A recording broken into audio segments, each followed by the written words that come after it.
신라 호텔의 거대한 크리스털 샹들리에가 쏟아내는 빛은 눈이 멀도록 화려했지만 한세연에게는 그 모든 빛이 마치 단두대를 비추는 서늘한 조명처럼 느껴졌다. 웅장하게 울려 퍼지는 파이프 오르간 소리는 축복의 찬가가 아니라 재앙을 알리는 경보음처럼 그녀의 고막을 때렸고, 버진 로드 위에 깔린 붉은 카펫은 그녀가 걸어 들어가야 할 핏빛 지옥의 입구처럼 보였다. 수백 명에 달하는 정제계 거물들의 시선이 오직 그녀 하나에게 꽂혀 있었고, 그 시선들은 신부를 향한 따뜻한 축복이 아니라 거액의 거래 물품을 감정하는 감정사들의 날카로운 눈초리와 다를 바 없었다. 세연은 수억 원을 호가한다는 이탈리아 장인이 만든 웨딩드레스 자락을 꽉 움켜쥐었고, 하얗게 질린 손가락 관절 마디마디에는 피가 통하지 않아 창백했다. 그녀는 지금 대한민국 건설업계의 거두인 대한건설의 막내딸 민서이가 아니었지만 세상 모든 사람들을 속여야만 하는 처참한 연극의 주인공이 되어 있었다.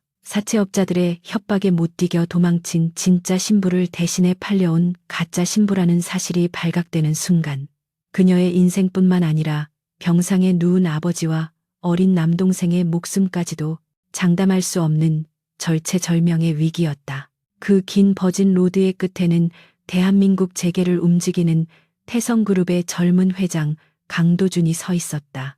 암흑가에서 시작해 양지로 올라와 태성을 집어삼켰다는 소문의 주인공인 그는 소문보다 훨씬 더 위압적이고 냉혹한 아우라를 뿜어내고 있었다. 완벽하게 재단된 검은색 턱시도는 그의 탄탄하고 거대한 체격을 감싸고 있었고, 조각한 듯 수려하지만 감정이라고는 조금도 찾아볼 수 없는 무표정한 얼굴은 보는 이로 하여금 저절로 고개를 숙이게 만들었다. 도주는 다가오는 신부를 바라보고 있었지만 그 눈빛에는 설렘이나 애정 따위는 티끌만큼도 없었으며 오로지 계산과 탐색만이 존재하는 차가운 심연 같았다. 세연이 떨리는 손을 내밀었을 때 도준이 그녀의 손을 맞잡았고, 그 순간 그녀는 마치 얼음장 같은 냉기가 손끝을 타고 온몸으로 퍼져나가는 듯한 전율을 느꼈다. 그는 주례사의 말이 이어지는 동안 단 한 번도 그녀와 눈을 맞추지 않았고 기계적으로 고개를 끄덕이며 예식을 진행했을 뿐이었다. 숨막히던 결혼식이 끝나고 두 사람은 태성그룹 회장 저택으로 향하는 리무진 뒷좌석에 나란히 앉아 있었다. 차 안의 공기는 바깥보다 더 무겁게 가라앉아 있었고, 도주는 차에 타자마자 태블릿 PC를 꺼내 업무를 보기 시작하며 옆에 앉은 세연을 철저하게 무시했다. 세연은 창밖으로 스쳐 지나가는 서울의 야경을 바라보며 도망칠 수 없는 현실을 다시금 뼈저리게 실감했다. 빚더미에 올라앉아 사채업자들에게 쫓기던 날들과 병원비를 내지 못해 쫓겨날 위기에 처했던 아버지의 모습이 주마등처럼 스쳐 지나갔다. 그녀가 선택할 수 있는 길은 없었고, 이 남자의 아내 연기를 완벽하게 해내는 것만이 유일한 살 길이었다. 그러나 강도준이라는 남자가 뿜어내는 압도적인 존재감은 그녀의 숨통을 서서히 조여오고 있었고, 그녀는 무릎 위에 올린 손을 쉼없이 만지작거리며 불안감을 달래야만 했다. 차가 도심을 벗어나 한적한 성북동 언덕길을 올라 거대한 저택 앞에 멈춰 섰을 때 그녀는 마치 감옥의 문이 열리는 듯한 환청을 들었다. 저택의 침실은 운동장처럼 넓었지만 온통 회색과 검은색으로 꾸며져 있어 사람의 온기라고는 느껴지지 않는 삭막한 공간이었다. 도주는 방에 들어서자마자 재킷을 벗어 아무렇게나 던져두고 넥타이를 거칠게 풀어헤치며 미니바 쪽으로 걸어갔다.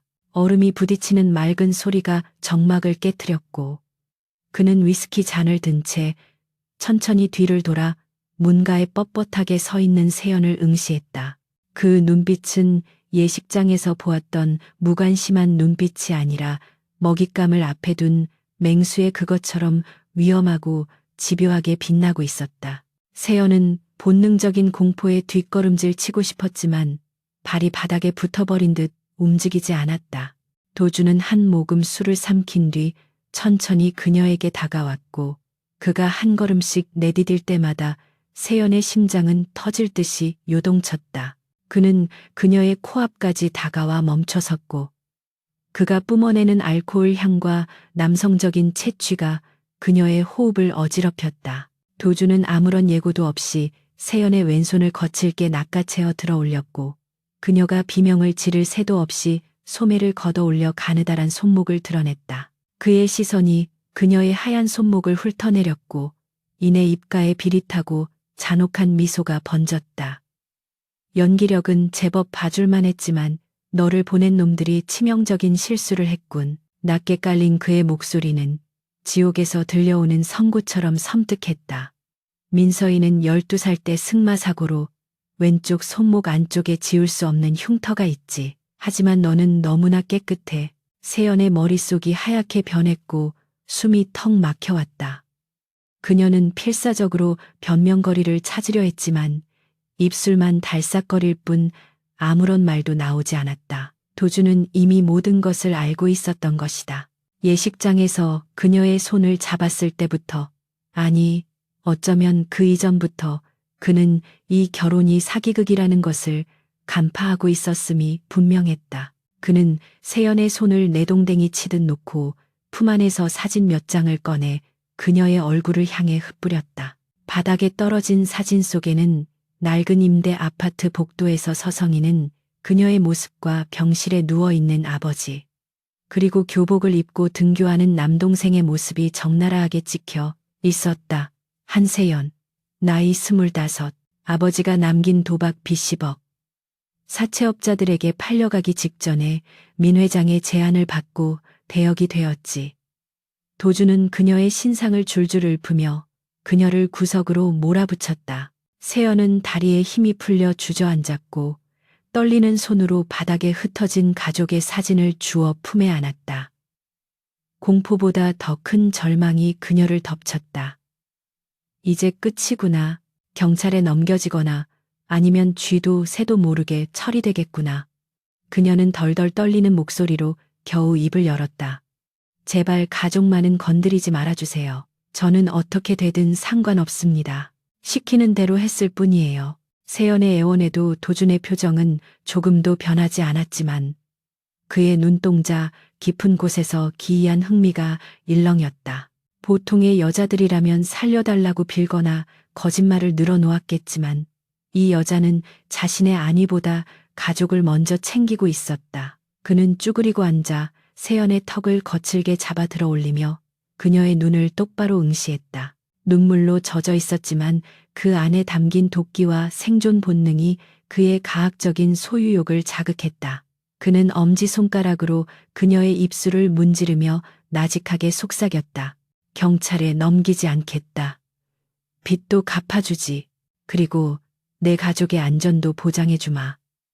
세연은 믿을 수 없는 제안에 눈을 크게 떴다. 세상에 공짜는 없다는 것을 뼈저리게 알고 있는 그녀였기에 그 뒤에 이어질 대가가 무엇인지 두려웠다. 도주는 일어서서 그녀를 내려다보며 제왕처럼 군림하는 자세로 선언했다. 대신 너는 오늘부터 내 완벽한 아내가 되어야 한다. 진짜 민서이가 돌아오든 말든 내 허락 없이는 이 집에서 한 발짝도 나갈 수 없어. 내 어머니와 친척들이 너를 물어뜯으려 달려들어도 버텨내야 해. 너는 내 방패이자 장식품, 그리고 내가 원할 때 언제든 사용할 수 있는 내 소유물이다. 만약 도망치려 하거나 딴 마음을 품는다면 그때는 네가 가장 아끼는 것부터 하나씩 부숴버리겠다. 그의 말은 단순한 협박이 아니라 절대적인 명령이었다. 세연은 멍하니 그를 올려다보다가 천천히 고개를 끄덕였다. 이것은 악마와의 거래였지만 그녀에게는 선택권이 없었다. 도주는 만족스러운 듯 입꼬리를 올리며 돌아섰고 세연은 차가운 바닥에 홀로 남겨진 채 앞으로 펼쳐질 지옥 같은 나날들을 예감하며 숨을 죽여야만 했다. 태성그룹의 본가라 불리는 이 거대한 저택에서의 아침은 언제나 숨막히는 침묵과 함께 시작되었다. 창문 너머로 쏟아지는 햇살은 눈부시게 밝았지만 집안을 감도는 공기는 마치 살얼음판 위를 걷는 것처럼 차갑고 위태로웠다. 세연은 새벽같이 일어나 완벽하게 단장을 마치고 다이닝 룸으로 내려갔지만 그곳에는 이미 강도준이 먼저 자리하고 있었다. 그는 식탁 상석에 앉아 커피를 마시며 태블릿으로 조간 신문을 훑어보고 있었고 인기척을 느꼈음에도 시선조차 주지 않았다. 집안의 고용인들은 유령처럼 소리 없이 움직이며 식사를 차려냈지만 그들의 눈빛에는 새로운 안주인에 대한 존경심 대신 호기심과 경멸이 뒤섞인 묘한 감정이 서려 있었다. 세연은 마치 투명 인간이 된 듯한 기분을 느끼며 도준의 맞은편 자리에 조용히 앉아 식기들이 부딪히는 소리조차 나지 않도록 조심스럽게 수저를 들었다. 이곳은 화려한 금장식과 값비싼 예술품으로 채워진 궁전이었지만 세연에게는 철저하게 감시당하는 황금 감옥이나 다름없었다. 정막을 깬 것은 요란한 구두 굽소리와 함께 등장한 도준의 계모최 명예회장이었다. 그녀는 도준이 그룹을 장악한 이후 경영 일선에서 물러나 있었지만 여전히 집안 내부에서는 막강한 권력을 휘두르며 호시탐탐 도준의 자리를 노리는 하이에나 같은 존재였다. 화려한 실크 드레스를 차려입은 그녀는 식탁에 앉자마자 세연을 머리끝부터 발끝까지 훑어보며 노골적인 불쾌감을 드러냈다.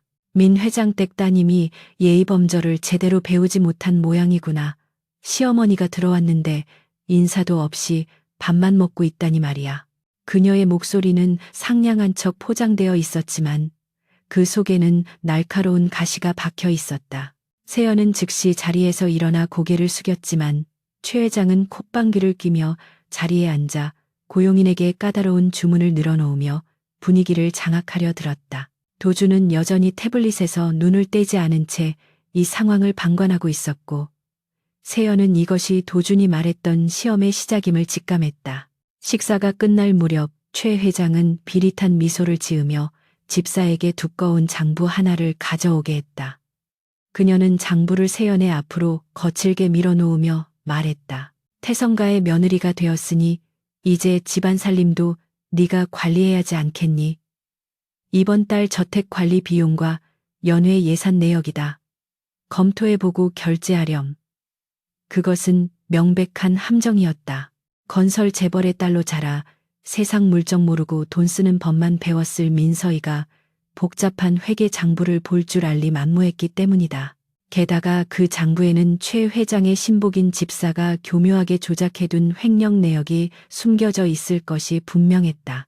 만약 세연이 아무것도 모른 채 결제 도장을 찍는다면 그녀는 횡령의 공범으로 몰리거나 무능함을 증명하게 될 것이고 꼼꼼히 살피려 한다면 시어머니를 의심한다는 불경죄를 뒤집어 쓰게 될 상황이었다. 도준은 그제야 흥미롭다는 듯 태블릿을 내려놓고 팔짱을 낀 채 세연이 어떻게 나올지 지켜보았다. 하지만 최 회장은 한 가지 간과한 사실이 있었다. 세연은 온실 속의 화초가 아니라 빚더미에 앉은 아버지를 대신해 수년간 닥치는 대로 아르바이트를 하며 생계를 꾸려온 생존 전문가였다. 그녀는 숫자에 밝았고 특히 돈의 흐름에 대해서는 본능적인 감각을 가지고 있었다. 세연은 침착하게 장부를 펼쳐 빠른 속도로 숫자를 훑어내려갔다. 식자재 납품 단가와 인건비 지출 내역을 비교하던 그녀의 눈매가 날카롭게 빛났다. 불과 10분도 채 지나지 않아 그녀는 장부를 덮고 고개를 들어 최 회장을 똑바로 응시했다. 어머님, 제가 아직 부족하여 잘 모르겠습니다만 지난달 식자재 비용이 평소보다 3배나 높게 책정되어 있군요. 특히 수입 육류와 와인 구매 내역이 실제 재고와 맞지 않는 것 같습니다. 세연의 차분하지만 정확한 지적에 곁에 서 있던 집사의 얼굴이 사색이 되었고 최 회장의 표정이 일그러졌다. 세연은 여기서 멈추지 않고 펜을 들어 문제가 되는 항목들의 붉은 줄을 그으며 설명을 이어갔다. 단순한 기재 오류라고 보기에는 금액이 너무 구체적이고 반복적입니다. 혹시 아래 직원들이 어머님의 너그러움을 악용하여 중간에서 장난을 치고 있는 것은 아닌지 심히 우려됩니다. 태성가의 명예를 위해서라도 이 부분은 제가 직접 감사팀을 불러 확인해 보도록 하겠습니다. 그녀는 횡령을 최 회장의 탓으로 돌리지 않고 아랫사람의 잘못으로 포장하여 최 회장에게 빠져나갈 구멍을 만들어주는 동시에 자신이 결코 만만한 상대가 아님을 확실하게 각인시켰다. 횡령을 지시한 것이 최 회장 본인이라는 것을 모두가 알고 있었지만 세연의 명분은 완벽했기에 반박할 수가 없었다. 집사는 덜덜 떨며 무릎을 꿇었고 최 회장은 분노로 얼굴이 붉게 달아오른 채 식탁을 박차고 일어났다. 네가 감히 내 사람을 의심해 건방진 것. 그녀는 소리를 질렀지만 이미 승패는 결정된 뒤였다. 소란이 가라앉고 최 회장이 씩씩거리며 사라지자 다이닝룸에는 다시 무거운 정적이 감돌았다. 도주는 턱을 참 채 세연을 빤히 바라보고 있었는데 그의 눈빛은 이전과는 확연히 달라져 있었다. 단순히 예쁘장한 인형인 줄 알았더니 제법 날카로운 발톱을 숨기고 있었군. 그가 낮게 중얼거리며 자리에서 일어났다. 그는 세연에게 다가와 그녀의 어깨에 손을 올렸고 그 손길은 칭찬이라기보다는 유용한 도구를 발견한 주인의 만족감에 가까웠다. 앞으로 집안일은 전적으로 네가 맡아라. 내 어머니가 또다시 허점을 보이면 그때는 봐주지 말고 짓밟아버려. 도주는 그녀의 귓가에 섬뜩한 조언을 남기고는 미련 없이 돌아섰다. 그의 등 뒤로 남겨진 세연은 긴장이 풀리며 다리가 후들거렸지만 동시에 가슴 깊은 곳에서 뜨거운 것이 치밀어 올랐다. 이 지옥 같은 곳에서 살아남기 위해서는 그가 원하는 대로 유용한 도구가 되어야만 했다. 그날 오후 도주는 비서실장을 시켜 세연에게 블랙카드가 든 봉투와 함께 저택의 모든 출입 권한이 담긴 마스터키를 보내왔다. 그것은 그녀를 아내로서 인정한 것이 아니라 자신의 대리인으로서 권한을 위임한다는 의미였다. 세연은 카드를 손에 쥐고 씁쓸한 웃음을 지었다. 가짜 신분으로 얻어낸 권력과 돈, 그리고 가짜 남편의 신임까지 모든 것이 모래성처럼 위태로웠지만 당장 그녀를 지켜줄 수 있는 유일한 무기이기도 했다. 그녀는 서재에 들어가 도준이 건네준 태성그룹의 가계도와 주요 임원들의 신상 명세서를 밤새도록 외우기 시작했다. 살아남으려면 알아야 했고 이기려면 그들보다 더 철저해져야 했다. 창밖에는 어둠이 짙게 깔리고 있었고 저택 곳곳에 숨어있는 적들이 그녀를 주시하고 있다는 사실을 세연은 본능적으로 느꼈다. 도준과의 위험한 동거는 이제 막 시작되었을 뿐이었고 앞으로 닥쳐올 시련은 오늘 아침의 해프닝과는 비교도 안 될 만큼 거대할 것임을 그녀는 예감하고 있었다. 서울의 밤을 화려하게 수놓는 최고급 사교 클럽인 더 헤리티지 클럽의 연회장은 대한민국 상위 1%만을 위한 별천지였다. 태성그룹의 창립 기념일을 겸한 이번 자선 경매 파티에는 정재계의 거물들이 총출동하여 인산인해를 이루고 있었고 그들의 손목과 목덜미에서 반짝이는 보석들은 샹들리에 조명보다 더 눈부시게 빛나고 있었다. 한세연은 짙은 남색의 벨벳 드레스를 입고 강도준의 옆에 서 있었는데 그녀의 하얀 피부와 대조되는 드레스의 색감은 그녀를 고고하고 신비로운 밤의 여왕처럼 보이게 만들었다. 하지만 겉으로 보이는 우아함과는 달리 세연의 속은 새까맣게 타들어가고 있었는데 그것은 오늘 이 자리가 가짜 아내로서 공식적인 데뷔 무대였기 때문이었다. 도주는 파티장에 들어서기 전 차가운 목소리로 그녀에게 경고했었다. 입을 다물고 미소만 지어 묻는 말에만 대답하고 절대로 나서지 마. 너의 실수는 곧 태성의 치욕이 된다는 걸 명심해. 그의 경고는 그녀의 발목을 옥죄는 족쇄처럼 무겁게 느껴졌지만 세연은 흔들리지 않는 눈빛으로 고개를 끄덕이며 그의 팔을 감싸 안았다. 연회장은 겉보기에 평화로워 보였지만 그 이면에는 총성 없는 전쟁이 벌어지고 있었고 서로의 약점을 잡기 위해 혈안이 된 하이에나들이 웃는 가면을 쓴 채 배회하고 있었다. 도준이 나타나자마자 수많은 사람들이 인사를 건네며 다가왔고 그들은 도준의 권력을 탐내거나 두려워하면서도 곁에 선 세연을 향해 호기심 어린 시선을 던졌다. 태성의 젊은 회장이 선택한 여자가 누구인지 건설 재벌 민 회장의 딸이라는 배경이 사실인지 확인하고 싶어하는 탐욕스러운 눈빛들이었다. 세연은 도준이 가르쳐준 대로 우아한 미소를 유지하며 가벼운 목례로 응대했지만 등 뒤로 식은땀이 흐르는 것은 막을 수 없었다. 그때 인파를 헤치고 다가오는 한 무리의 사람들이 있었는데 그 중심에는 태성그룹의 경쟁사인 한성그룹의 전무이자 도준의 오랜 라이벌인 박전무가 서 있었다. 그는 도준에게 열등감을 가진 인물로 기회만 되면 도준을 깎아내리기 위해 안달이 난 사람이었다. 박전무는 과장된 몸짓으로 도준에게 악수를 청하며 비릿한 미소를 지었고 그의 시선은 곧바로 세연에게 고정되었다. 아이고, 이게 누구십니까? 강 회장님, 드디어 베일에 쌓여있던 사모님을 공개하시는군요. 소문대로 미모가 대단하십니다. 박전무의 칭찬은 칭찬이 아니라 먹잇감을 탐색하는 뱀의 혀놀림 같았다.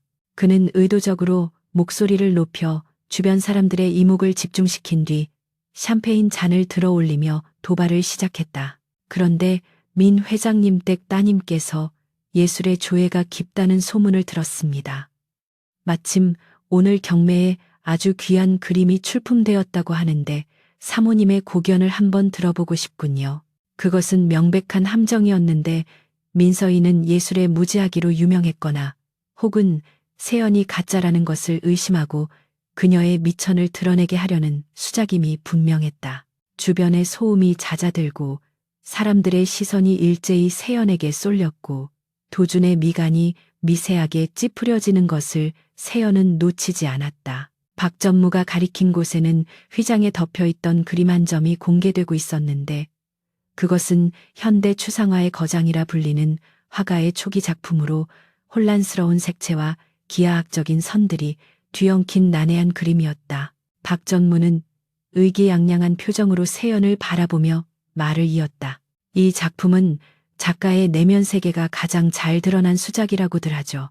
혹시 사모님께서는 이 그림에서 어떤 감정을 느끼시는지 우리에게 설명해 주실 수 있겠습니까? 도준이 나서서 상황을 정리하려 입을 열려는 찰나 세연이 그의 팔을 살며시 잡으며 제지했다. 도준이 의아한 눈빛으로 그녀를 내려다보았지만 세연은 침착하게 한 걸음 앞으로 나아가 그림 앞에 섰다.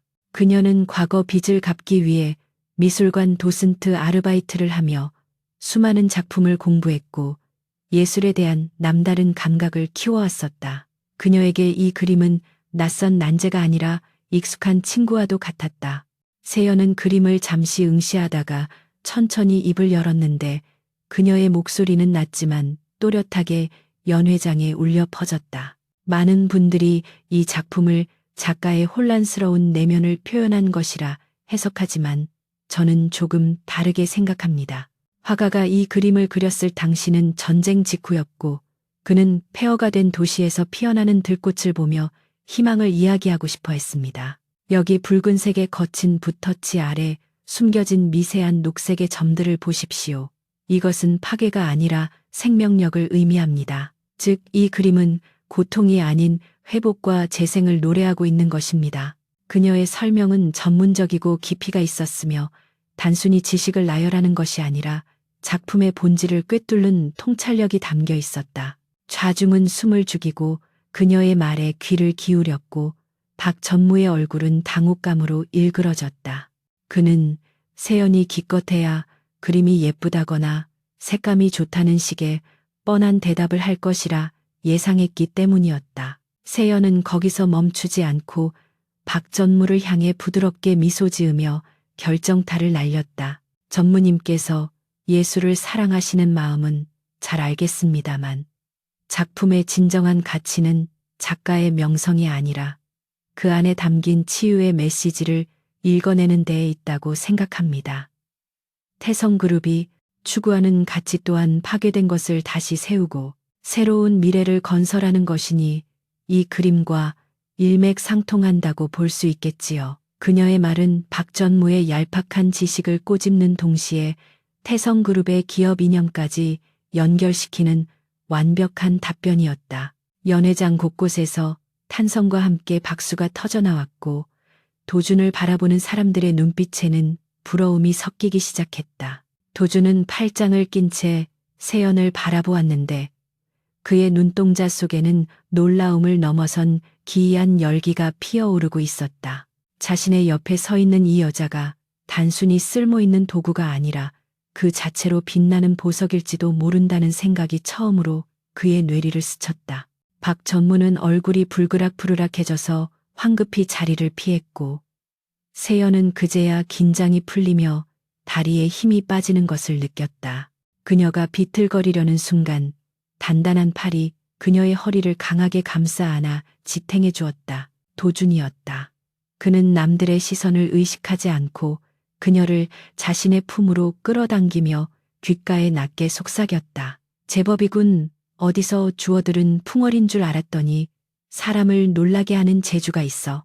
칭찬인지 비아냥인지 모를 말이었지만 그 목소리에는 분명 이전과는 다른 온도가 섞여 있었다. 도준의 손은 그녀의 허리를 놔주지 않았고 오히려 소유권을 주장하듯 더욱 강하게 움켜쥐었다. 주변의 남자들이 세연을 향해 보내는 감탄, 어린 시선들이 도준의 심기를 묘하게 건드리고 있었던 것이다. 그는 자신이 사온 가짜 아내가 남들에게 탐나는 여자로 비치는 것이 불쾌했고 그것은 난생 처음 느껴보는 질투와 소유욕의 변주였다. 파티가 무르익어 갈수록 도준은 세연을 한순간도 놓아주지 않고 그림자처럼 곁에 두었다. 누군가 세연에게 말을 걸라치면 도준이 먼저 나서서 차단하거나 날카로운 눈빛으로 상대를 위압하여 물러나게 만들었다. 세연은 도준의 갑작스러운 변화에 당황스러웠지만 그의 보호가 싫지만은 않았다. 이 낯설고 위험한 정글에서 유일하게 의지할 수 있는 맹수가 바로 그였기 때문이다. 파티가 끝나고 돌아가는 차 안에서 도준은 창밖을 바라보다가 불쑥 세연에게 물었다. 아까 그 그림 설명 진짜 네 생각이었나? 세연이 조용히 고개를 끄덕이자 도준은 피식 웃음을 터뜨렸다. 가짜가 진짜보다 더 진짜 같아서야 원곤란하군. 그의 말은 모호했지만 그날 밤 도준은 저택에 돌아와서도 늦은 시간까지 잠들지 못하고 서재에 틀어박혀 세연이 했던 말들을 곱씹었다. 그녀는 단순한 대역이 아니라 그의 견고한 성벽을 내부에서부터 허물어뜨릴 수 있는 위험한 존재가 되어가고 있었다. 그날 밤 세연은 침대에 누워 잠을 청했지만 쉽게 잠들 수 없었다. 오늘 있었던 일들이 꿈만 같았고 무엇보다 도준이 자신을 바라보던 그 뜨거운 눈빛이 뇌리에서 지워지지 않았기 때문이다. 그녀는 자신의 역할이 끝나면 언제든 버려질 존재라는 것을 알고 있었지만 가슴 한구석에서는 알 수 없는 기대감이 싹트고 있었다. 하지만 그 기대감은 곧 닥쳐올 거대한 폭풍 앞의 고요함이라는 것을 그녀는 아직 알지 못했다. 어둠 속에서 그녀의 휴대전화가 짧게 진동했고 발신자 표시 제한으로 온 문자 메시지 하나가 그녀의 심장을 철렁 내려앉게 만들었다. 민서히 연기하느라 수고가 많네 한세연. 내 동생 학교가 참 좋더군. 그것은 과거의 망령이 다시금 그녀의 발목을 잡으러 왔음을 알리는 신호탄이었다. 세연은 공포에 질려 입을 틀어막았고 방금 전까지 느꼈던 찰나의 승리감은 순식간에 잿빛 공포로 뒤바뀌었다. 칠흑 같은 어둠이 내려앉은 강도준의 저택은 고요했지만 한세연의 방만은 폭풍 전야처럼 위태로웠다. 그녀의 휴대전화 화면은 발신자 정보 없는 번호로 전송된 메시지로 인해 섬뜩하게 빛나고 있었는데 그 내용은 그녀의 심장을 난도질하기에 충분했다. 오늘 새벽 2시 인천의 폐창고로 태성그룹의 신공항 입찰 서류 원본을 가져와라. 만약 경찰에 알리거나 빈손으로 온다면 내일 아침 내 동생의 등굣길은 장례식 행렬이 될 것이다. 그것은 과거 그녀의 집안을 파탄냈던 사채업자 장 사장의 짓이 분명했다. 세연은 덜덜 떨리는 손으로 입술을 깨물며 생각에 잠겼다. 도준의 서재 금고 비밀번호는 며칠 전 그가 입력할 때 어깨 너머로 봐두어 알고 있었지만 그 서류를 훔친다는 것은 곧 도준을 배신하고 태성그룹을 위기로 몰아넣는 일이었다. 도준은 그녀를 돈으로 샀고 가혹하게 대했지만 적어도 약속대로 아버지의 병원비를 해결해 주었고 그녀의 가족을 건드리지는 않았다. 그런 그를 배신하고 기밀을 넘기는 것은 그녀의 마지막 자존심이 허락하지 않는 일이었다. 세연은 결단을 내린 듯 자리에서 일어나 검은색 코트를 걸치고 소리 없이 방문을 열었다. 복도에는 정막만이 감돌았고 그녀는 마치 도둑고양이처럼 발소리를 죽여서제가 아닌 현관으로 향했다. 그녀의 주머니에는 기밀 서류 대신 호신용 스프레이 하나만이 들어있을 뿐이었다. 그녀는 자신의 목숨을 담보로 장 사장과 단판을 지을 생각이었다. 자신이 인질이 되더라도 도준의 사업을 망칠 수는 없었고 동생을 위험에 빠뜨릴 수도 없었기에 이것이 그녀가 할 수 있는 최선이자 최악의 선택이었다. 보안 시스템을 해제하고 저택을 빠져나온 그녀는 택시를 잡아타고 인천으로 향했다. 차창 밖으로 스쳐 지나가는 가로등 불빛이 하나둘 사라질 때마다 그녀의 공포심은 극대화되었지만 물러설 곳은 없었다. 그녀는 오늘 밤 자신이 살아서 돌아오지 못할 수도 있다는 불길한 예감을 떨쳐버리려 애쓰며 주먹을 꽉 쥐었다. 인천 외곽의 폐창고는 바닷바람에 섞인 비린내와 녹슨 쇠냄새로 진동하고 있었고 낡은 셔터 사이로 새어나오는 희미한 불빛이 을씨년스러움을 더했다. 세연이 창고 안으로 들어서자 10여 명의 건장한 사내들이 험악한 표정으로 그녀를 에워쌌고 그 중앙에는 흉터투성이 얼굴을 한 장 사장이 쇠파이프를 든 채 비릿한 미소를 짓고 있었다. 빈손이군, 감히 내 말을 무시해? 장 사장의 목소리가 텅 빈 창고 안에 메아리 쳤다. 세연은 공포로 다리가 후들거렸지만 짐짓 당당한 표정으로 그를 노려보았다. 태성그룹의 회장이 어떤 사람인지 당신도 알 텐데 그 서류를 건드리면 당신들도 무사하지 못할 거예요. 차라리 돈을 더 요구해요.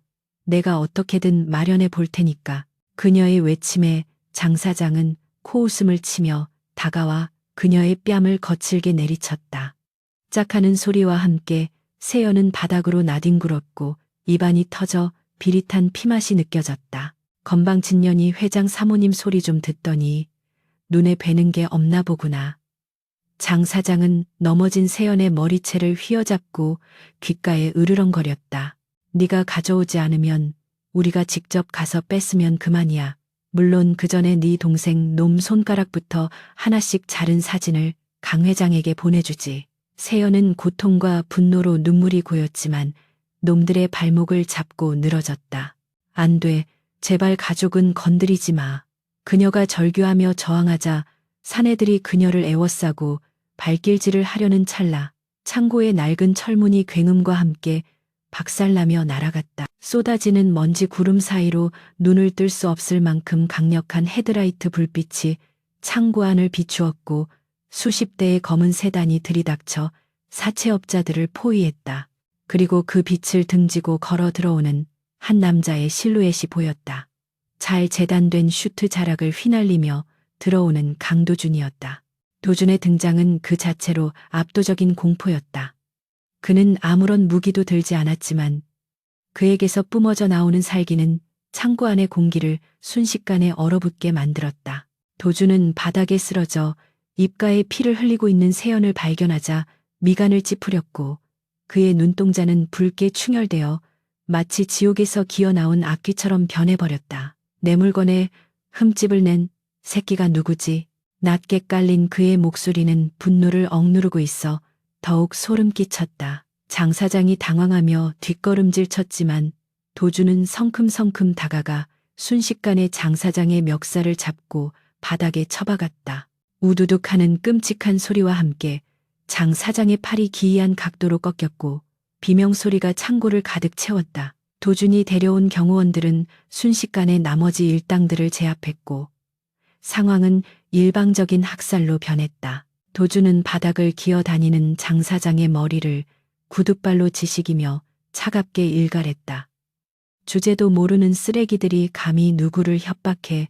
모든 상황이 정리되자 도준은 피 묻은 장갑을 벗어 던지고 세연에게 다가왔다. 그는 덜덜 떨고 있는 그녀 앞에 한쪽 무릎을 꿇고 앉아 손수건을 꺼내 그녀의 터진 입술을 조심스럽게 닦아주었다. 방금 전까지 사람을 잔혹하게 응징하던 그 손길이라고는 믿기지 않을 만큼 부드러웠다. 왜 서류를 훔쳐오지 않았지? 그랬으면 넌 안전했을 텐데. 도준의 질문에 세연은 부은 입술을 달싹이며 겨우 대답했다. 당신을 배신할 수 없었어요. 당신은 내 남편이니까요. 가짜라도. 그 말은 도준의 견고한 심장에 균열을 일으켰다. 지금까지 수많은 사람들이 돈과 권력을 위해 그를 배신하고 등을 돌렸지만 이 여자는 자신의 목숨을 걸고 의리를 지켰다. 도준은 잠시 말을 잇지 못하고 그녀를 응시하다가 이내 끓어오르는 감정을 주체하지 못하고 그녀를 거칠게 끌어안았다.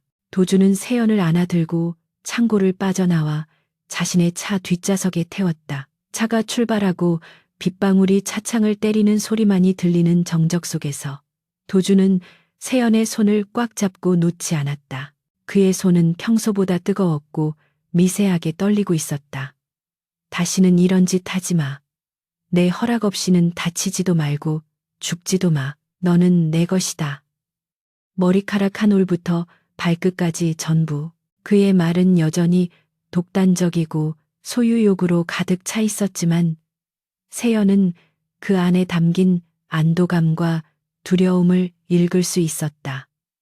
그는 그녀를 잃을까봐 두려워했던 것이다.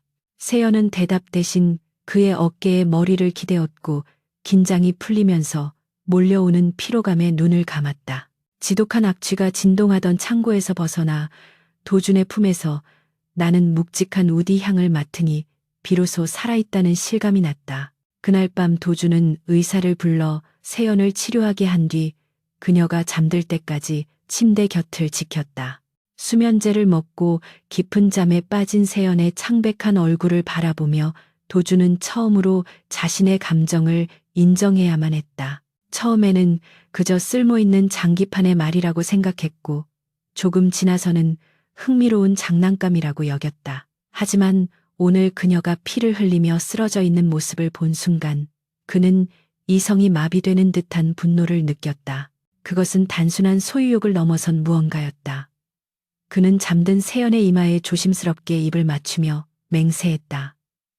그녀를 위협하는 모든 것들을 이 세상에서 지워버리겠다고. 그리고 그녀가 진짜 민서이가 아니라는 사실이 세상에 밝혀지더라도 끝까지 그녀를 자신의 곁에 묶어두겠다고 다짐했다. 비록 그것이 그녀를 새장에 가두는 일일지라도 그는 결코 이 여자를 놓아줄 생각이 없었다. 다음 날 아침 세연이 눈을 떴을 때 침대 협탁에는 따뜻한 죽 한 그릇과 함께 메모 한 장이 놓여 있었다. 빚은 전부 청산되었다. 장 사장은 다시는 내 앞에 나타나지 않을 거야. 오늘은 아무것도 하지 말고 쉬어. 이건 명령이다. 간결하고 딱딱한 문체였지만 세연은 그 글자들 사이에서 배어나오는 투박한 다정함을 따를 수 있었다. 그녀는 창밖을 바라보며 복잡한 심경에 사로잡혔다. 가짜 아내라는 굴레가 더욱 단단하게 그녀를 조여오고 있었지만 이상하게도 도망치고 싶다는 생각보다 이 남자의 곁에 머물고 싶다는 위험한 욕망이 고개를 들고 있었다. 하지만 평화는 잠시뿐이었다. 태성그룹의 본사에서는 이미 그녀의 정체를 의심하는 세력들이 은밀하게 움직이기 시작했고 진짜 민서이가 한국으로 돌아오는 비행기에 몸을 실었다는 사실을 두 사람은 아직 모르고 있었다. 폭풍은 이제 겨우 시작된 것에 불과했다. 폭풍은 예고 없이 찾아온다고들 하지만 한세연에게 닥친 시련은 마치 오래전부터 예견된 운명처럼 그날 오후 저택에 거대한 철문을 두드렸다. 도준이 해외 지사와의 긴급 화상 회의를 위해 본사로 출근한 사이 정적만이 감돌던 거실에 날카로운 고함 소리가 울려 퍼졌다. 집사들이 당황하여 어쩔 줄 몰라 하는 사이 현관을 밀치고 들어온 여자는 헝클어진 머리카락과 초라한 행색을 하고 있었지만 그 오만한 눈빛만은 살아있었다. 그녀는 바로 결혼식 전날 사랑의 도피를 선택했던 진짜 민서이였고 그녀가 돌아왔다는 사실은 곧 세연의 가짜 인생이 막을 내릴 시간임을 알리는 종소리와 같았다. 민서이는 거실 소파에 앉아 책을 읽고 있던 세연을 보자마자 사나운 기세로 달려들어 손에 들고 있던 핸드백을 집어 던지며 소리를 질렀다. 어디서 굴러먹던 천한 것이 감히 내 자리를 차지하고 앉아 있어. 당장 비키지 못해 이 도둑년아. 그녀의 등장은 평화롭던 저택을 순식간에 아수라장으로 만들었고 2층에서 상황을 지켜보던 최명예 회장의 입가에는 회심의 미소가 번졌다. 민서이는 도준이 태성그룹을 완벽하게 장악하고 주가가 폭등하자 가난한 연인과의 생활을 견디지 못하고 욕망을 파자 돌아온 것이 분명했다. 그녀는 자신이 돌아오면 당연히 태성가의 안주인 자리를 되찾을 수 있을 것이라 믿는 듯 기세등등하게 굴었다. 야, 너 내가 누군지 몰라.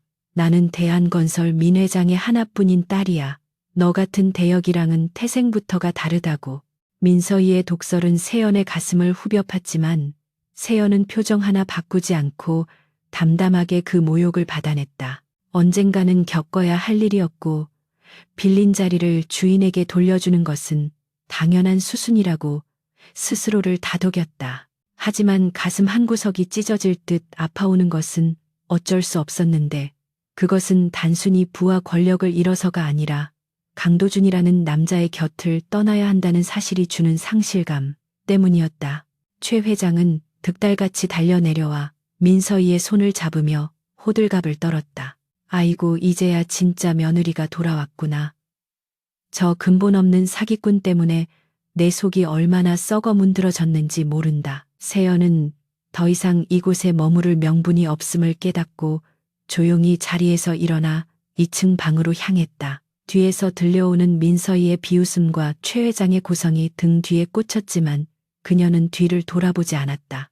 방으로 돌아온 세연은 화려한 드레스룸에 걸린 수많은 명품 옷들과 보석들을 눈길조차 주지 않은 채 자신이 처음 이곳에 올 때 입었던 낡은 청바지와 티셔츠로 갈아입었다. 도준이 선물해준 옷까지 하나라도 챙겨 나간다면 그와의 추억이 퇴색될 것만 같아 그녀는 빈손으로 떠나기로 결심했다. 침대 협탁 위에 놓인 결혼 반지를 빼어 올려놓는 순간 참았던 눈물이 왈칵 쏟아졌다. 계약으로 시작된 관계였고 거짓으로 점철된 결혼 생활이었지만 그가 보여주었던 찰나의 다정함과 뜨거운 눈빛만은 진심이었다고 믿고 싶었다. 그녀는 떨리는 손으로 쪽지 한 장을 남겼다. 그동안 감사했습니다. 약속하신 대로 빚은 청산되었으니 저는 제 자리로 돌아갑니다. 부디 행복하세요. 그것이 그녀가 할 수 있는 마지막 배려이자 사랑이었다. 세연이 짐을 챙겨 막 방문을 나서려는 찰나 1층에서 웅성거리는 소리와 함께 무거운 침묵이 깔렸다. 현관문이 부서질 듯 열리며 강도준이 들어왔고 그의 뒤로는 살벌한 기운을 풍기는 경호원들이 도열해 있었다.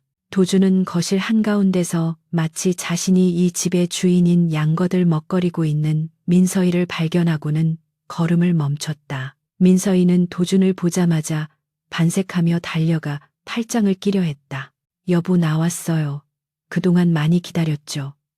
저 여자가 당신을 속이고 내 행세를 했다면서요. 내가 다 용서할 테니까 이제 우리 다시 시작해요. 그녀의 뻔뻔한 태도에 도준은 혐오스러운 벌레를 보는 듯한 눈빛으로 그녀를 내려다보았다. 그는 거칠게 팔을 뿌리치며 차가운 목소리로 일갈했다. 누구 마음대로 여보야. 내 아내는 지금 2층에 있는데 어디서 굴러먹던 잡종이 들어와서 집안 물을 흐리고 있어. 도준의 예상치 못한 반응에 민서이는 얼어붙었고 곁에 있던 최 회장이 나서서 상황을 수습하려 했다. 도준아, 정신 차려라. 쟤는 대한건설딸이야. 가짜를 내보내고 진짜와 결합해야 회사에도 이득이 될 것 아니냐. 하지만 도준은 코웃음을 치며 주머니에서 담배를 꺼내 물었다. 대한건설? 이미 부도 직전이라 내가 인수합병을 검토 중인 그 회사를 말하는 겁니까? 민서이의 얼굴이 사색이 되었고 도준은 연기를 길게 내뿜으며 잔혹한 선고를 내렸다. 당신이 도망친 덕분에 나는 더 쓸모 있는 사람을 얻었어. 그러니까 꺼져 내 눈에 띄면 그땐 걸어서 나가지 못할 테니까. 도준의 눈빛에서 뿜어져 나오는 살기에 압도된 민서이는 비명조차 지르지 못하고 뒷걸음질 쳤고 경호원들은 그녀를 짐짝처럼 끌어내 저택 밖으로 내동댕이 쳤다. 최 회장 역시 도준의 서슬퍼런 기세에 눌려 슬그머니 자신의 방으로 도망치듯 사라졌다. 상황을 정리한 도준은 곧바로 2층으로 뛰어 올라갔다. 불길한 예감이 그의 등줄기를 타고 흘렀고 방문을 열었을 때 그의 예감은 적중했다. 텅 빈 방 안에는 세연이 남긴 결혼반지와 쪽지만이 덩그러니 놓여 있었다. 도준은 쪽지를 구겨버리고 미친 듯이 저택 안을 뒤지기 시작했다. 정원 구석진 곳에 있는 쪽문으로 향하는 세연의 뒷모습을 발견한 그는 맹수처럼 달려가 그녀의 팔목을 낚아챘다. 어디를 가는 거지 한세연. 그의 목소리는 분노로 떨리고 있었고 눈동자는 붉게 충혈되어 있었다. 세연은 놀란 눈으로 그를 바라보다가 애써 담담한 척 고개를 돌렸다. 진짜가 돌아왔으니 가짜는 사라져야죠. 그것이 계약이었잖아요. 그녀의 말은 도준의 이성을 끊어놓기에 충분했다. 그는 세연을 거칠게 벽으로 밀어붙이며 으르렁거렸다. 계약? 그딴 종이 쪼가리가 뭐가 중요해. 내가 너를 원하는데. 도준은 세연의 허리를 강하게 끌어안아 도망치지 못하게 구속하며 그녀의 눈을 똑바로 응시했다. 너는 아직 내 말을 이해하지 못한 모양이군. 진짜 민서이가 돌아오든 세상이 뒤집히든 내 아내는 너 하나뿐이야. 네가 누구 딸이든 과거에 무슨 일을 했든 상관없어. 너를 놓아줄 생각 따위 처음부터 없었다고. 그의 고백은 사랑이라기보다는 지독한 집착에 가까웠지만 그 강렬한 감정이 세연의 심장을 뒤흔들었다. 세연이 눈물을 흘리며 고개를 저었다. 하지만 사람들은 저를 인정하지 않을 거예요. 당신의 명예에 흠집만 낼 뿐이라고요. 도준은 그녀의 눈물을 엄지로 닦아내며 비릿한 미소를 지었다. 누가 감히 내 여자에게 손가락질을 해. 그런 놈이 있다면 혀를 뽑아버리고 눈을 파버리면 그만이야. 내 명예는 네가 내 곁에 있을 때만 완성돼. 도준은 세연을 번쩍 안아들고 다시 침실로 돌아와 그녀를 침대에 내려놓았다. 그는 방문을 잠그고 열쇠를 자신의 주머니에 넣으며 선언했다. 오늘부터 이 방이 네 세상이야. 내가 허락하기 전까지는 한 발자국도 나갈 수 없어. 도망칠 생각은 꿈도 꾸지 마. 만약 또다시 사라지려고 한다면 그때는 네 발목을 부러뜨려서라도 내 곁에 묶어둘 테니까. 그것은 섬뜩한 협박이었지만 동시에 그가 얼마나 그녀를 절실하게 필요로 하는지를 보여주는 증거이기도 했다. 세연은 공포와 안도감이 뒤섞인 복잡한 감정으로 그를 바라보았다. 도준은 그녀의 입술을 거칠게 삼키며 그녀의 모든 숨결을 자신의 것으로 만들었다. 이제 돌이킬 수 없었다. 그녀는 스스로 걸어서 호랑이 굴로 들어왔고 호랑이는 출구를 막아버렸다. 이 지독한 사랑의 끝이 파멸일지 구원일지는 아무도 알 수 없었지만 한 가지 확실한 것은 두 사람이 운명이라는 쇠사슬로 묶였다는 사실이었다. 그날 이후 저택의 경비는 더욱 삼엄해졌고 세연은 도준의 침실에 갇힌 새장이 되었다. 도준은 회사 일을 마치면 곧장 집으로 돌아와 그녀의 곁을 지켰고 그녀가 밥을 먹는 모습, 잠드는 모습 하나하나를 집요하게 관찰했다. 세연은 창살 없는 감옥에 갇힌 신세가 되었지만 역설적이게도 그 어느 때보다 안전함을 느꼈다. 하지만 바깥 세상은 그들을 가만히 두지 않았다.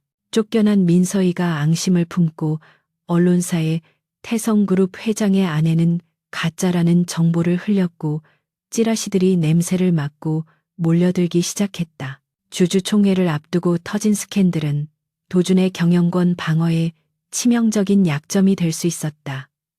그러나 도준은 뉴스를 보며 차갑게 웃을 뿐이었다. 건드려서는 안 될 영린을 건드렸군. 그는 전화기를 들어 비서실장에게 짧은 명령을 내렸다. 준비한 계획을 실행해 태성을 집어삼키려는 적들과의 전면전이 시작되고 있었다.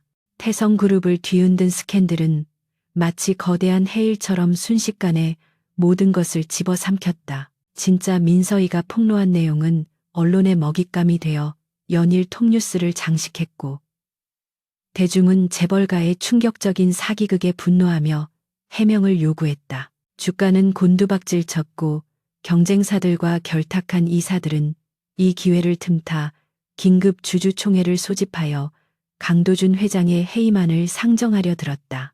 저택 밖은 벌떼처럼 몰려든 취재진으로 인해 완전히 봉쇄되었고 집안의 공기는 질식할 듯 무거웠다. 하지만 이 혼란의 중심에 있는 강도준은 미동도 하지 않았다.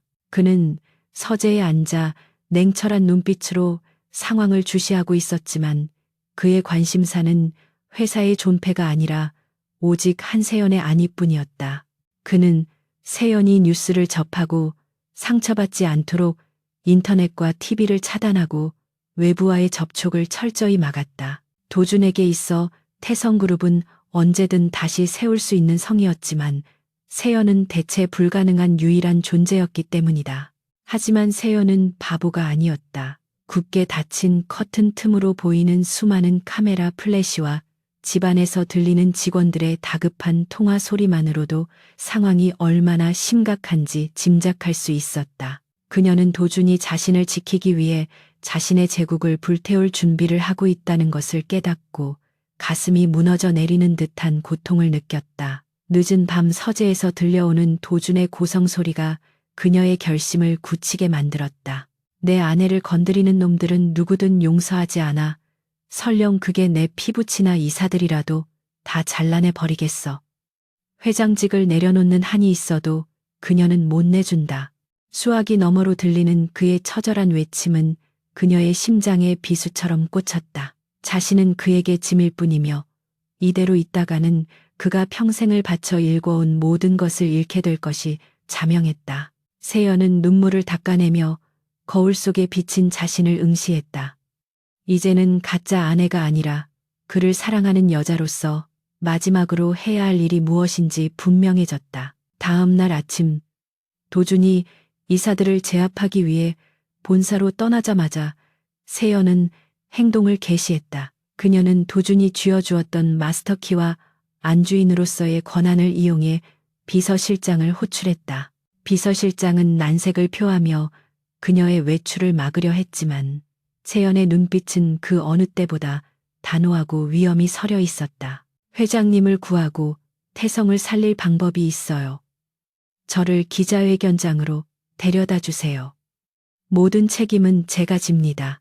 그녀의 기세에 눌린 비서실장은 결국 고개를 끄덕였고 세연은 비밀 통로를 통해 저택을 빠져나가 본사로 향하는 차에 올랐다. 차창 밖으로 스쳐 지나가는 풍경을 바라보며 세연은 도준과의 짧지만 강렬했던 기억들을 하나하나 되새겼다.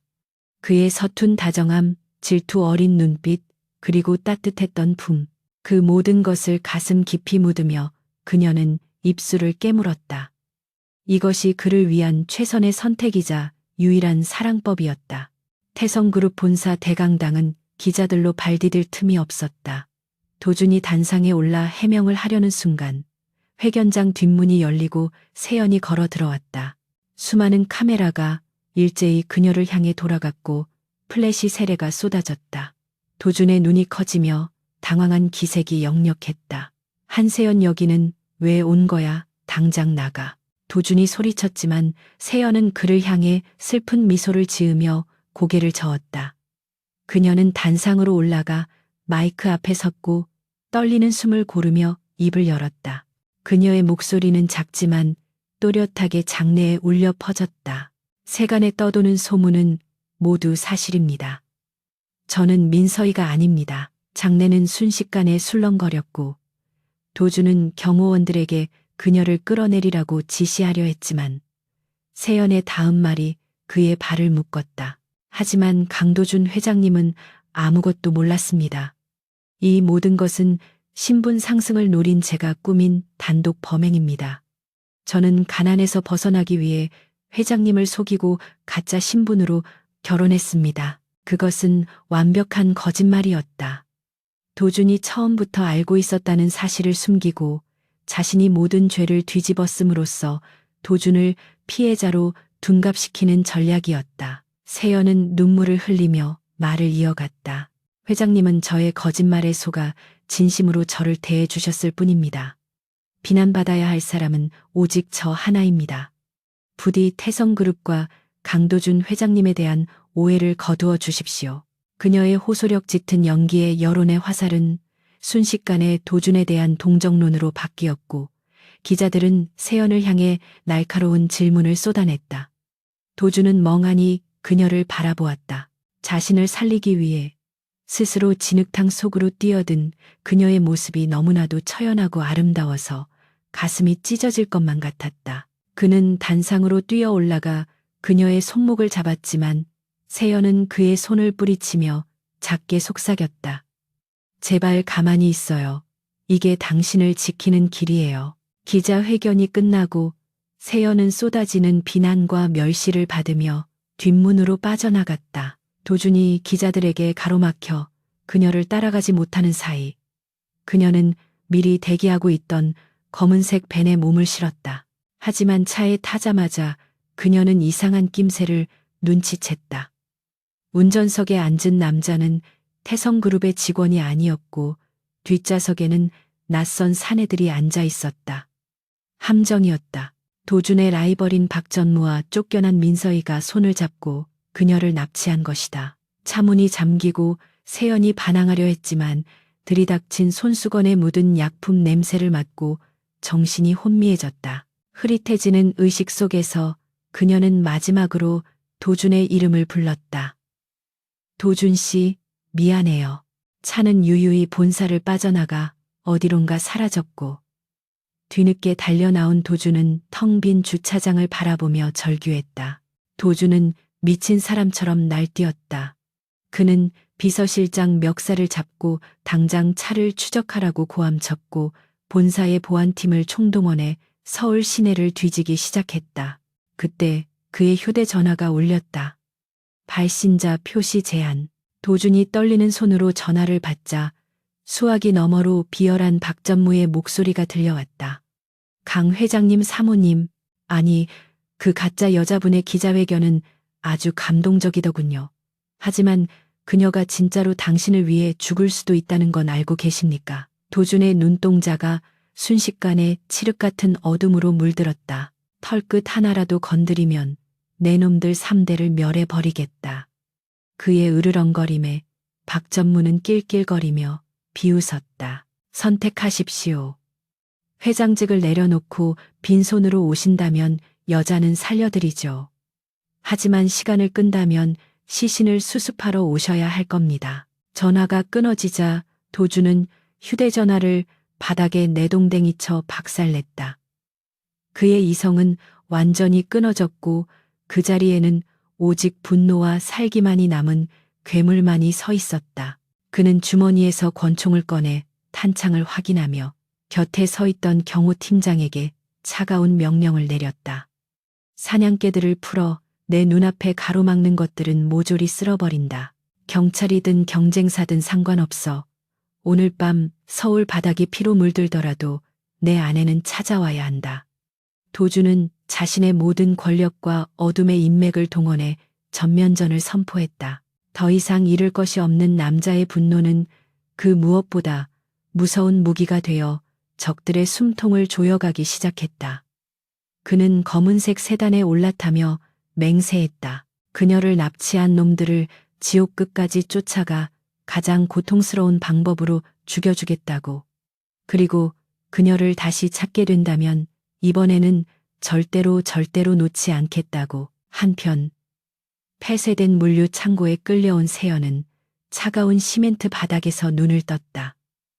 손발은 밧줄로 묶여 있었고 입에는 재갈이 물려 있었다. 그녀의 앞에는 승리감에 도취된 민서희와 탐욕스러운 눈빛의 박전무가 서 있었다. 민서희가 다가와 세연의 머리채를 잡고 흔들며 도끼를 뿜어냈다. 네가 감히 나를 망신 주고 내 남자를 홀려? 주제 파악을 하게 해주지. 민서이가 손을 들어 올리는 순간 창고 밖에서 거대한 굉음이 들려왔다. 마치 건물이 무너지는 듯한 소리와 함께 총성이 연달아 울려 퍼졌다. 박 전무의 얼굴이 하얗게 질렸고 사내들이 당황하여 웅성거리는 사이 육중한 철문이 폭발음과 함께 날아갔다. 자욱한 연기 속에서 걸어 들어오는 남자는 피 묻은 셔츠를 입고 있었지만 그 눈빛만은 살아있는 악마처럼 형형하게 빛나고 있었다. 강도준이었다. 폭음과 함께 창고의 철문이 뜯겨 나가자 자욱한 먼지 구름 사이로 강도준이 걸어 들어왔다. 그의 뒤로는 무장한 경호원들이 그림자처럼 따라붙었고 그들의 손에는 차가운 쇠파이프와 진압봉이 들려 있었다. 창고 안을 가득 메우던 비릿한 바다 냄새는 순식간에 살기를 띤 화약 냄새와 피 냄새로 뒤덮였다. 도준의 시선은 바닥에 쓰러져 있는 경호원들을 지나 오직 한 곳 밧줄에 묶인 채 공포에 질려 있는 한세연에게 고정되었다. 그의 눈동자는 이성이 완전히 마비된 맹수의 그것처럼 시뻘겋게 충혈되어 있었고 전신에서 뿜어져 나오는 압도적인 아우라는 박 전무와 민서이를 뒷걸음질 치게 만들었다. 박 전무는 떨리는 손으로 품 안에서 칼을 꺼내 세연의 목에 겨누며 마지막 발악을 시도했다. 오지마 한 발자국만 더 오면 이 여자의 목을 그어버리겠어. 그의 목소리는 쥐어짜는 듯한 비명에 가까웠지만 도준의 걸음은 멈추지 않았다. 도준은 마치 박 전무의 협박이 들리지 않는다는 듯 성큼성큼 다가갔고 그의 표정에는 일말의 망설임도 없었다. 박 전무가 공포에 질려 칼을 쥔 손에 힘을 주려는 찰나 어디선가 날아온 총탄 한 발이 박 전무의 어깨를 정확히 관통했다. 탕하는 날카로운 파열음과 함께 박 전무는 비명을 지르며 칼을 떨어뜨리고 바닥에 나뒹굴었다. 도준의 뒤에 서 있던 경호팀장이 소음기를 낀 권총을 거두었고 도준은 쓰러진 박 전무의 손등을 구둣발로 무자비하게 지시겼다. 으악 하는 처절한 비명이 창고를 울렸지만 도준의 표정은 차가운 얼음장처럼 변해 있었다. 내 여자의 털끝 하나 건드리면 3대를 멸하겠다고 경고했을 텐데 도준은 나직하게 읊조리며 바닥에 떨어진 칼을 주어 박 전무의 얼굴 옆 바닥에 꽂아 넣었다.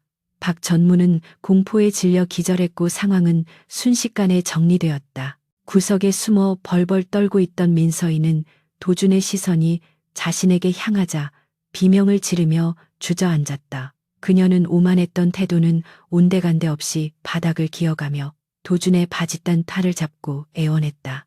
도준 씨, 내가 잘못했어요. 저 사람들이 시켜서 억지로 한 거예요. 나는 당신을 사랑해서 돌아온 것뿐이라고요. 하지만 도준은 더러운 오물을 보듯 그녀를 내려다보며 차갑게 발로 밀어냈다. 사랑, 내 입에서 나오는 그 단어가 역겹군. 너는 탐욕에 눈이 멀어 제 발로 지옥에 걸어 들어온 거야. 도준은 경호원들에게 턱짓으로 그녀를 가리켰다. 이 여자를 다시는 내 눈에 띄지 않게 처리해 대한민국 땅 어디에서도 발붙이지 못하게 만들어. 민서이가 절규하며 끌려나갔고 창고 안에는 거친 숨을 몰아쉬는 도준과 멍하니 그를 바라보는 세연만이 남았다. 도준은 피가 묻은 재킷을 벗어 던지고 세연에게 달려와 떨리는 손으로 밧줄을 풀어주었다. 자유가 된 세연이 힘없이 그의 품으로 쓰러지자 도준은 그녀를 부서질세라 꽉 끌어안았다. 그의 품에서는 진한 피 냄새와 함께 익숙한 채취가 섞여났고 그제야 세연은 안도감에 참았던 눈물을 터뜨렸다. 도준 씨 무서웠어요. 다시는 못 보는 줄 알았어요. 그녀의 울음 섞인 목소리에 도준은 그녀의 뒷머리를 감싸 안으며 쉰 목소리로 속삭였다. 미안하다. 늦게 와서 미안해. 다시는 이런 일이 없게 하겠다고 약속했는데 내가 널 위험에 빠뜨렸어. 천하의 강도준이 처음으로 내보이는 약한 모습이었다. 그는 그녀의 얼굴을 감싸쥐고 이마와 눈 입술에 닥치는 대로 입을 맞추며 그녀가 살아있음을 확인했다. 그 입맞춤은 애절하면서도 지독한 소유욕이 담긴 맹세와도 같았다. 며칠 후 태성그룹을 둘러싼 모든 소란은 거짓말처럼 잠재워졌다. 박전무는 납치 및 살인 미수 그리고 횡령 혐의로 구속되어 평생 감옥에서 썩게 되었고 민서인은 해외로 추방되어 빈털터리 신세로 전락했다는 소문이 들려왔다. 도주는 막강한 자본과 언론 장악력을 이용해 세연의 기자회견을 세기의 로맨스로 포장했다. 재벌 회장과 가난한 여자의 운명적인 사랑, 그리고 그녀를 지키기 위해 모든 것을 건 남자의 순애보는 대중의 감성을 자극했고 태성그룹의 이미지는 오히려 긍정적으로 반전되었다. 하지만 세연은 그 모든 뉴스를 뒤로한 채 도준의 저택이 아닌 한적한 바닷가에 위치한 도준의 별장에 머물고 있었다. 그녀는 납치 사건의 충격에서 벗어나 안정을 취하고 있었지만 마음 한구석에는 여전히 불안감이 자리 잡고 있었다. 모든 것이 해결되었으니 이제 정말로 떠나야 할 때가 온 것은 아닌지, 도준에게 짐이 되지 않기 위해 사라져야 하는 것은 아닌지 끊임없이 자문했다. 해질 무렵 붉은 노을이 바다를 물들이고 있을 때 도준이 별장으로 들어왔다. 그는 여느 때처럼 완벽한 슈트 차림이었지만 표정은 한결 부드러워져 있었다. 그는 테라스에 앉아 바다를 바라보고 있는 세연의 뒤로 다가와 어깨에 쇼를 둘러주었다. 무슨 생각을 그렇게 골똘히 하고 있지? 도준의 물음에 세연은 씁쓸한 미소를 지으며 대답했다. 이제 제가 어디로 가야 할지 생각하고 있었어요. 계약도 끝났고 빚도 다 갚았으니까요. 당신에게 더 이상 폐를 끼치고 싶지 않아요. 그녀의 말에 도준의 미간이 좁혀졌다. 그는 의자를 돌려 세연이 자신을 마주보게 한 뒤 단호한 목소리로 말했다. 아직도 그런 쓸데없는 소리를 하는군. 내가 말했잖아. 너를 놓아줄 생각 따위 처음부터 없었다고. 도준은 품 안에서 작은 벨벳 케이스를 꺼내 세연의 손에 쥐어주었다. 케이스를 열자 그 안에는 화려한 다이아몬드 반지가 아닌 심플하지만 고급스러운 백금 반지가 빛나고 있었다. 이것은 연극을 위한 소품이 아니야. 진짜 한세연에게 주는 내 청혼 반지다. 도준은 세연의 눈을 깊이 응시하며 말을 이었다. 나는 너를 처음 본 순간부터 네가 필요했어. 단순히 가짜 아내로서가 아니라 내 옆자리를 채워줄 유일한 여자로서 말이야. 네가 없으면 내 세상은 다시 무채색의 지옥으로 변할 거야. 그러니 내 곁에 있어. 내 아내로, 내 연인으로, 그리고 내 인생의 동반자로. 그의 고백은 투박했지만 그 안에 담긴 진심은 그 어떤 화려한 언변보다 무거웠다. 세연은 반지를 내려다보며 눈시울을 붉혔다. 자신이 이 남자를 구원한 것이 아니라 이 남자가 자신을 구원했다는 사실을 깨달았다. 하지만 저를 받아들이면 당신은 평생 꼬리표를 달고 살아야 해요. 사람들은 당신이 사기꾼과 결혼했다고 수군거릴 거예요. 세연의 마지막 망설임에 도준은 피식 웃으며 그녀의 손가락에 반지를 끼워주었다. 상관없어. 남들이 뭐라 떠들든 내 귀에는 들리지 않아. 내게 중요한 건 오직 너 하나뿐이다. 그리고 감히 내 앞에서 수군거리는 놈들이 있다면 그 입을 영원히 다물게 해주지. 도준의 눈빛은 여전히 오만하고 독선적이었지만 그 안에는 세연을 향한 무한한 애정이 녹아 있었다. 세연은 더 이상 거부할 수 없었다. 그녀는 눈물을 흘리며 고개를 끄덕였고 도준은 만족스러운 미소를 지으며 그녀를 품에 안았다. 이제 계약은 끝났다. 지금부터는 종신형이야. 너는 죽을 때까지 내 곁에서 벗어날 수 없어. 그의 농담 섞인 협박에 세연은 처음으로 환하게 웃으며 그의 가슴에 얼굴을 묻었다. 1년 후 태성그룹의 창립 기념 파티가 열리는 호텔 연회장은 그 어느 때보다 화려했다.